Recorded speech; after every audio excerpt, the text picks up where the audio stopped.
ये आकाशवाणी गोरखपुर है। अब आप सुषमा श्रीवास्तव से क्षेत्रीय समाचार सुनिए।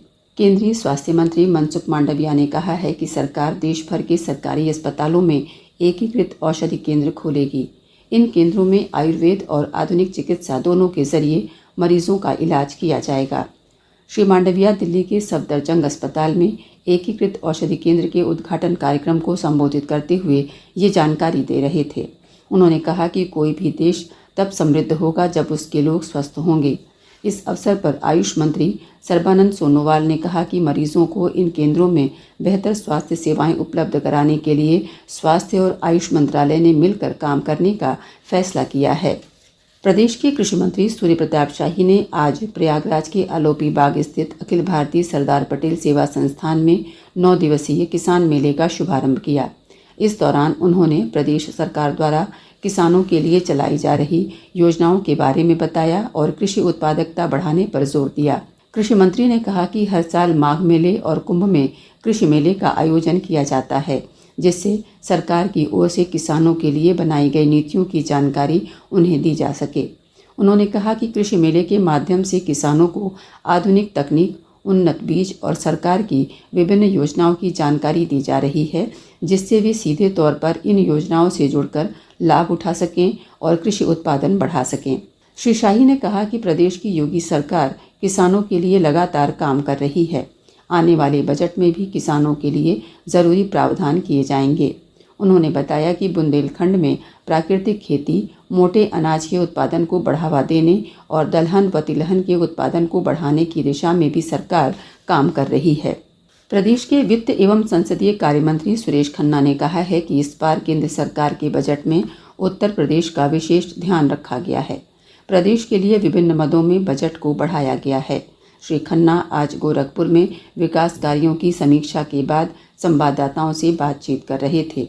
उन्होंने कहा कि केंद्रीय बजट में प्रदेश को मिले महत्व से विकास कार्यों की रफ्तार तेज होगी। उधर मऊ जिले में आज प्रदेश के श्रम एवं सेवा योजन मंत्री ने केंद्रीय बजट पर संवाददाताओं से बातचीत करते हुए कहा कि प्रदेश $1 ट्रिलियन की अर्थव्यवस्था के लक्ष्य की ओर तेजी से आगे बढ़ रहा है।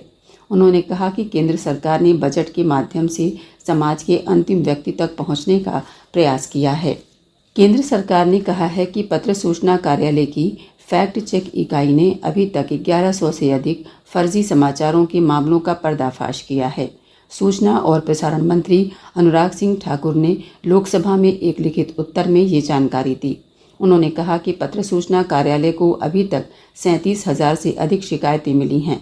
सरकार के पास भ्रामक समाचारों को रोकने के लिए वैधानिक और संस्थागत तरीके हैं।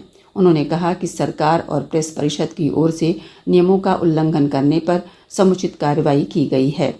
नेहरू युवा केंद्र, लखनऊ युवा कार्यक्रम, खेल मंत्रालय और गृह मंत्रालय भारत सरकार द्वारा आगामी 10 फरवरी से 16 फरवरी तक लखनऊ के राष्ट्रीय जन सहयोग एवं बाल विकास संस्थान में 14वें जनजातीय युवा आदान प्रदान कार्यक्रम का आयोजन किया जाएगा। नेहरू युवा केंद्र संगठन के क्षेत्रीय निदेशक श्रीकांत पांडे ने ये जानकारी देते हुए बताया कि कार्यक्रम का उद्देश्य युवाओं को देश के विभिन्न राज्यों में ले जाकर वहाँ की संस्कृति से उनका परिचय कराना, देश की प्रगति का अवलोकन कराना, उन्हें शैक्षणिक भ्रमण के माध्यम से देश के विकास की मुख्य धारा से जोड़ने के लिए प्रेरित करना है।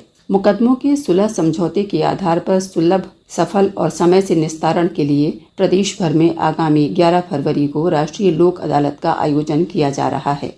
लखनऊ के जिला न्यायाधीश और जिला विधिक सेवा प्राधिकरण के अध्यक्ष संजय शंकर पांडेय ने जानकारी देते हुए बताया कि लोक अदालत में उत्तराधिकारवाद, किराएदारवाद, पारिवारिक वाद, वैवाहिक मामलों के साथ मोटर दुर्घटना प्रतिकरवाद, आयकर, बैंक और अन्य वित्तीय संस्थाओं से संबंधित मामलों के साथ अन्य मामलों का भी निस्तारण किया जाएगा।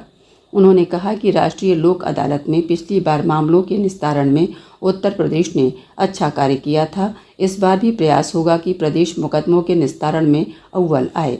सरकार ने नीट पीजी 2023 के पात्र विद्यार्थियों की इंटर्नशिप पूरी करने की अंतिम तारीख बढ़ाकर 11 अगस्त कर दी है। केंद्रीय स्वास्थ्य मंत्रालय ने कहा है कि ये फैसला 5 राज्यों और केंद्र शासित प्रदेशों के 13,000 से अधिक MBBS छात्र छात्राओं के भविष्य को देखते हुए लिया गया है। इसके साथ ही क्षेत्रीय समाचारों का ये बुलेटिन समाप्त हुआ। नमस्कार।